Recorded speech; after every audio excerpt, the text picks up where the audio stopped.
This is the Impressions Exchange Podcast. Where all topics impacting the graphic imaging and printing industry are addressed via in-depth news coverage, analysis, and timely interviews. Hi, I'm Denise Gustavson, the Editorial Director for NAPCO Media and the guest host for the special Printing Impressions podcast series in celebration of Women's History Month, highlighting women in the printing industry. Now, during the series, I'll have the opportunity to talk with women from all segments of the industry about their experiences and their journey as a woman in the printing industry. So today, it's my pleasure to welcome Lauren Tarbet, the Coordinator, Warehouse and Copy Center of Pflugerville Independent School District. Hopefully I pronounced that correctly. So welcome, Lauren. Thank you. So can you tell me a little bit about yourself and your current company and your role there to kind of get us started? Sure, yeah. So I've been with Pflugerville ISD for almost 9 years now. Before that, I kind of dabbled in the print industry, kind of the retail big box print shop. It was not what I went to school for. I actually went to school for fashion merchandising and somehow managed to find a printing job, and it's kind of been history ever since. I love it. I like working with Pflugerville ISD. K through 12 is, I think, definitely my spot. I don't think I'd ever get back in the retail side of it, but yeah, I love the print industry, and I like, helping, find out new things that I can offer the school district here that I work in. That sounds great. And it's always interesting to hear how people got started. Now, you said you went to school for something totally different in retail merchandising, you said? That's correct. Yeah, fashion merchandising. So how did you make that jump, to go into printing and say, oh, let's give this a go? So I had going even further back, right out of high school, I had done a part-time, not internship, but just a little part-time job with an architectural firm in my hometown. And I started off with the helping them with the printing black lines, and we actually still had an old blueprint machine, which I remember smelling terrible, but I would help them. God, yes, those things smell terrible. Yeah. Yep. So I'd help them with that. And then I kind of, dabbled in a little bit of, AutoCAD and Photoshop, some of the early versions of those. And I thought it would have ended, with that. But after, I tried some of the, retail stuff, I came across a job posting for, it was actually at Office Max at the time. And I said, you know what? I bet I could handle that. That doesn't seem that bad.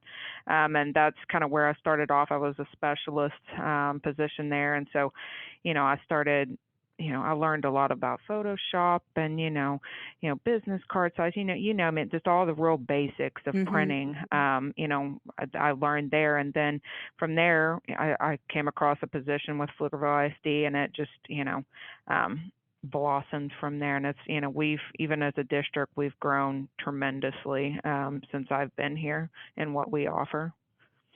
That sounds fantastic. Now, how long have you been with the school district? I've been here for almost 9 years. Oh, wow. So you've had various different positions within, because this obviously is an implant. So you've had various positions within this implant? I have, yeah. I started out as just a copy technician, and then the current supervisor actually left a few months, or was retiring a few months after I got here, and I got that position.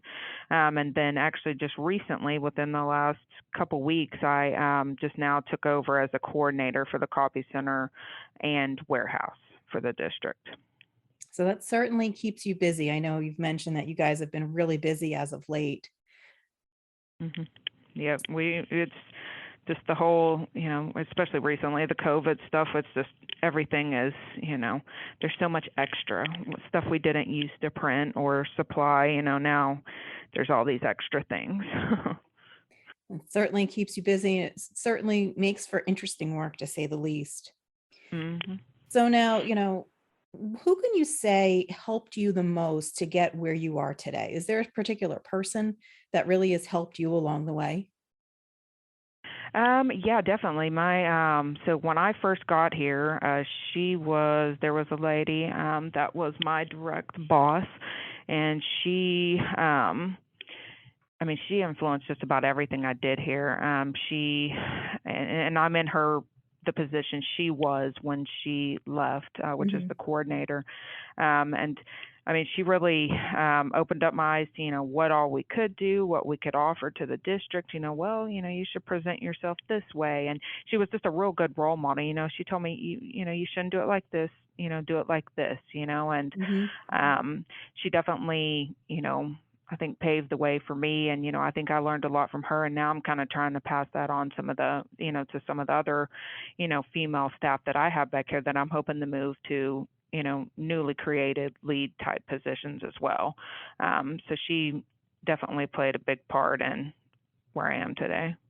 It's really great when women especially have those mentors, that can really help and guide them and really show them what's possible within, certain positions or certain jobs.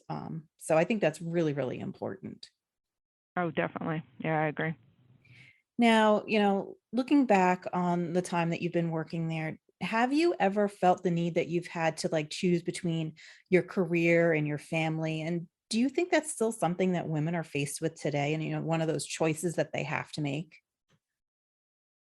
So, I think so for me personally. So when I became the supervisor here within the district, I had only been here for about 4 months, and I actually found out I was pregnant right at that point with my first child, Hmm. and that kind of put me in a difficult situation of well, should I tell my boss? Is that going to affect my career here? And fortunately though, like I said, she was one of my big mentors. She's like, it'll be fine. That the world will continue revolving, even if you have to leave, for a little while. But unfortunately, I don't think that that's always the case for a lot of women. Hmm. Um, I guess in a school district, there's people coming in and out, all the time for things like that. And um, so it's maybe a little easier here in the school district, but I imagine in the retail environment, they're probably having to make the hard choice of, well, do I keep advancing my career, or, do something with my family? I know a lot of women that have degrees and higher degrees than myself, and they still, um, you know, can't justify staying at home, over their jobs just because of, things are so expensive nowadays, inflation, all that. Yep. So, It's yeah, I definitely think it's something that people are still, women are still wrestling with. I think in a lot of different industries. Um, but I'm hoping in some ways that even the pandemic has helped to change some of that because it's also shown that, people can work remotely in some cases. Um, but that also depends upon the industry. I mean, if you're a press operator, that's not exactly something you can do. exactly. Yeah, and here in our, we're the, education, section, so they've kind of, or at least in Texas, they said that we do have to all go back to work. But, I will say that I have seen, some other that aren't in education in this area that, they are able to work from home, and that's great if you can do that from home. So that is, a good point for sure that, maybe that's something that that's new to this, and hopefully it won't go away, so Mhm. people can maybe stay at home and, do the family thing as well. Yeah.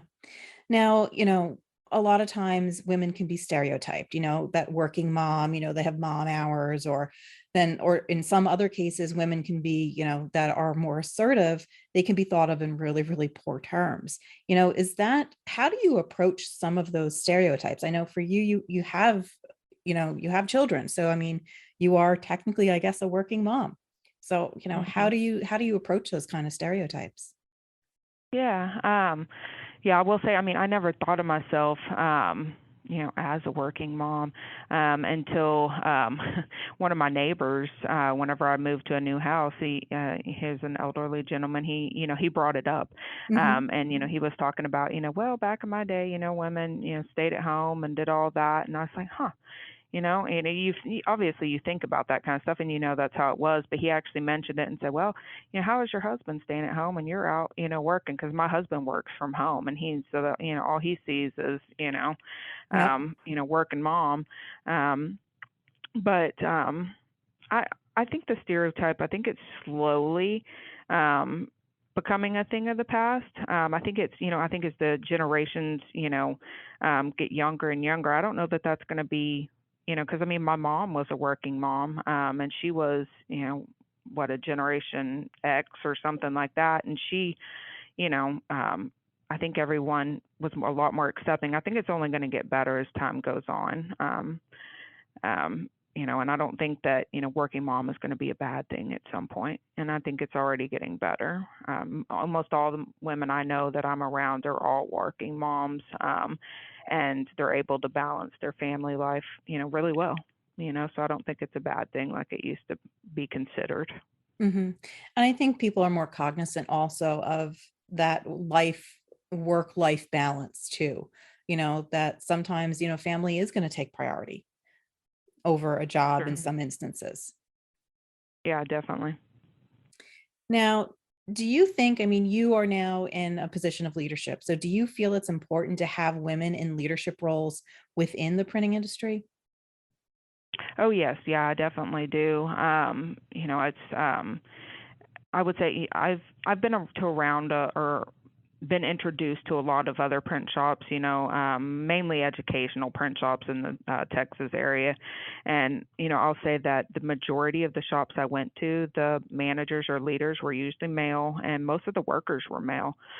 So I think, having, more women in those positions, could bring better ideas, concepts. We bring additional things that, I don't think, men necessarily bring. Mm-hmm. So I think it's very important to get as many people in as you can. Yeah. And women, Women. they have that unique perspective in some ways. They can look at things much differently, than the way a man looks at things. So, those can be very, very valuable to all kinds of companies. Mhm. Now, talking to maybe some women that are starting out, what advice would you give someone considering a career in the print industry today?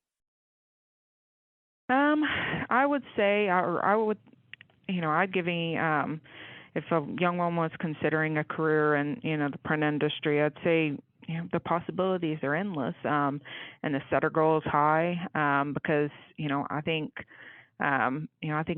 the industry is ready for more women leaders. I've got people that I brought from, or two females that I brought um, from my old work, Hmm. and like I said, now I'm trying to get them in leadership positions because they stand above and beyond some of my other people, and it's just they need a, I just say push for what you want, because I think the industry's ready for more women leaders, definitely.